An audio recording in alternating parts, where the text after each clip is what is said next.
한강 작가의 장편 소설 소년이 온다 두 번째 후기입니다.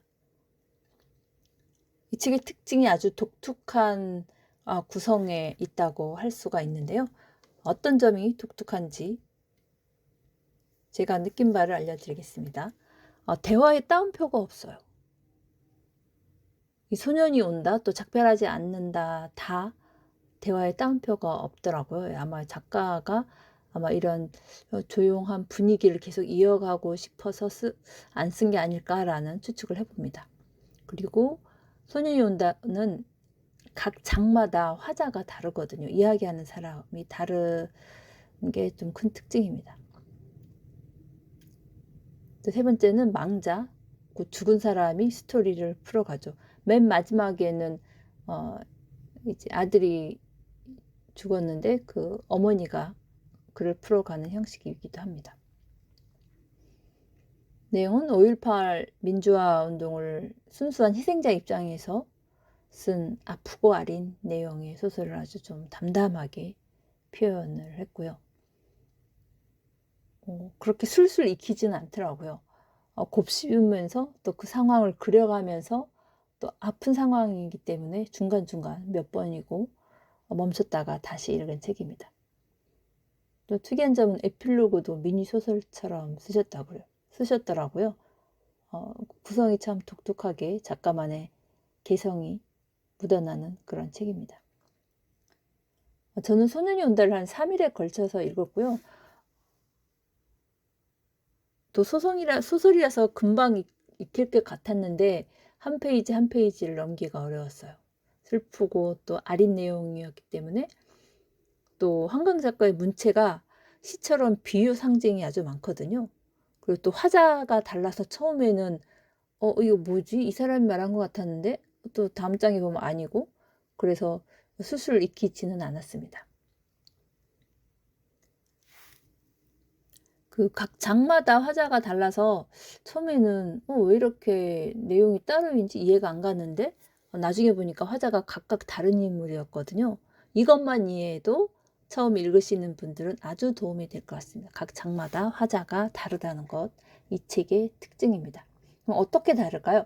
1장부터 5장까지 시점을 알려드리도록 할게요. 1장은 2인칭 시점으로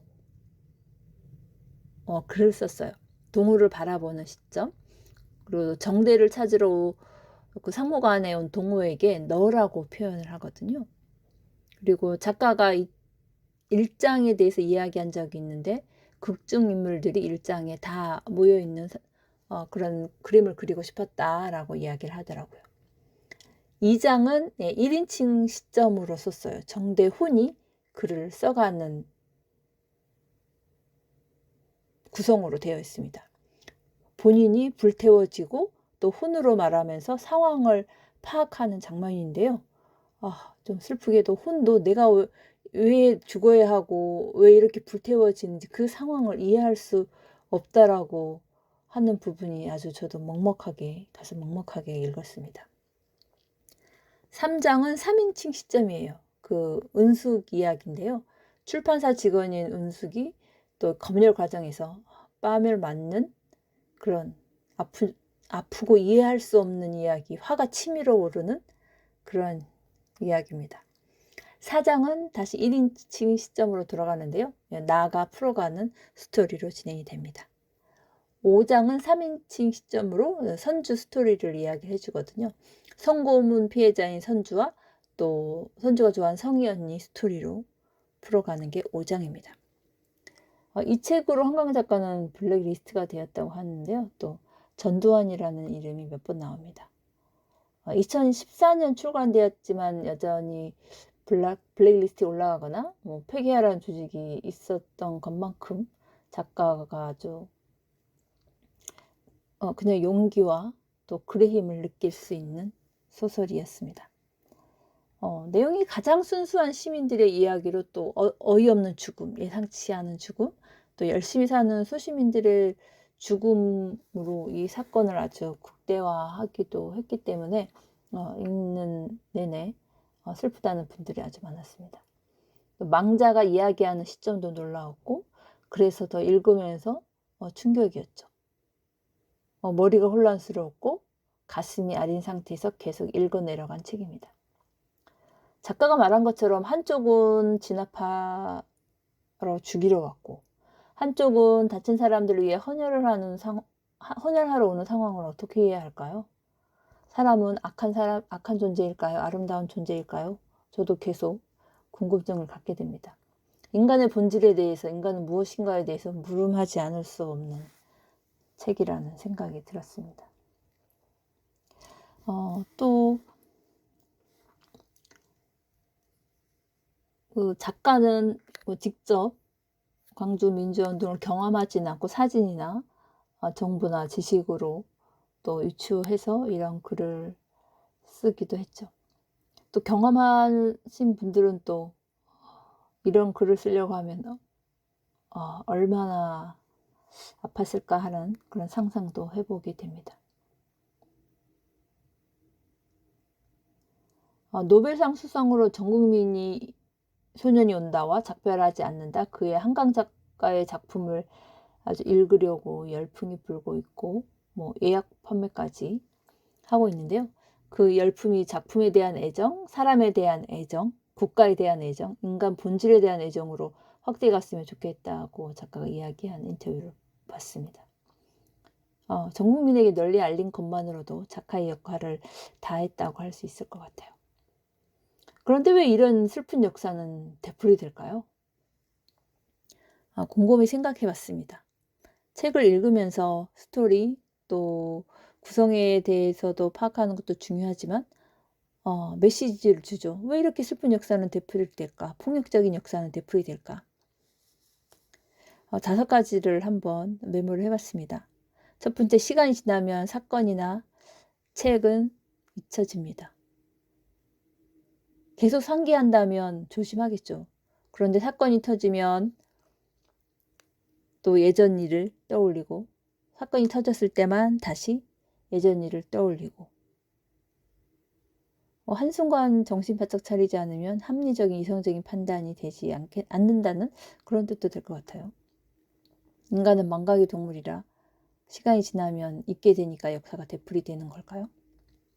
두 번째, 거대한 욕망을 가진 사람은 언제든 나타납니다. 명예, 소유, 권력을 가지려는 사람들은 자신의 욕구에 충실하는 경향이 있는 사람들인데요. 인간의 본성이 언제 발현될지 모르죠. 그 욕망을 가진 사람은 어느 시대, 어느 상황에서나 특출하게 좀 나타나기도 하더라고요. 이런 사람이 나타나기 때문에 슬픈 역사가 계속 반복이 되죠. 세 번째, 역사에 대한 무지로 많은 사람들이 알아차리지 못합니다. 역사는 옛날 일이라고 치부하고 배우고 또 경각심을 갖지 않으면 되풀이 될 수밖에 없죠. 유대인들이 전쟁을 저는 옹호할 생각은 없지만요. 현재도 전쟁이 계속 일어나고 있는데 유대인들은 옛날에 그 스라린 과거를 잊지 않기 위해서 매년 3월쯤에 6월절이라고 해서 7일 동안 누르기 없는 빵과 또 쓴 나물을 먹으면서 역사에 대해 이야기하는 그런 시간을 갖는다고 하죠. 또 마지막 7일째 되는 날 아이들에게 6월절에 대해서 유래나 왜 이렇게 됐는지 이야기해 준다고 해요. 우리는 우리 역사에 대해서 아이들에게 슬픈 역사의 유래라든가 아니면 정말 빵과 쓴나물을 먹으면서 조금이라도 느낄 수 있게 역사에 대해서 제대로 알려주고 있나 좀 반성하게 됩니다. 네 번째, 불안정, 독재, 갈등, 정치적 이유로 시민들이 희생되는 역사가 되풀이 되는 것 같아요. 정권이 바뀔 때, 혼란스러울 때 정권을 가진 사람들은 아주 큰 사건을 부풀려서 자신의 힘을 과시하거나 또 시민들의 투쟁을 억압하면서 그 과정에서 슬픈 역사가 폭력이 되풀이 되는 것 같습니다. 5번째, 슬픈 역사는 국민의 수준이기도 하다라는 생각이 듭니다. 폭력을 가해진 국가는 국민의 일부이기도 하거든요. 엘리트, 지식인, 그 사람 역시 국민의 일원이기 때문에 그 사람들의 국민의 수준이 무고한 사람들을 희생시키게 되는 거죠. 그래서 슬픈 역사는 혼자 힘으로 터지지 않았죠. 동조하는 사람이 그만큼 많았고 막을 수 있는 강력한 사람들이 그만큼 적었다는 뜻이기도 합니다. 한 사람 한 사람의 힘이 미약한 것도 저희들이 좀 직시해야 될 내용이 아닌가 합니다. 강한 개인들이 모여있을 때 슬픈 역사가 되풀이되지 않을 것 같고요. 배운 사람일수록, 지식이 높을수록, 권력이 높을수록 더 큰 일을 터뜨릴 수 있기 때문에 그 사람들 어떤 마인드를 배우고 가르쳐야 되는지 좀 고민해야 될 부분일 것 같습니다.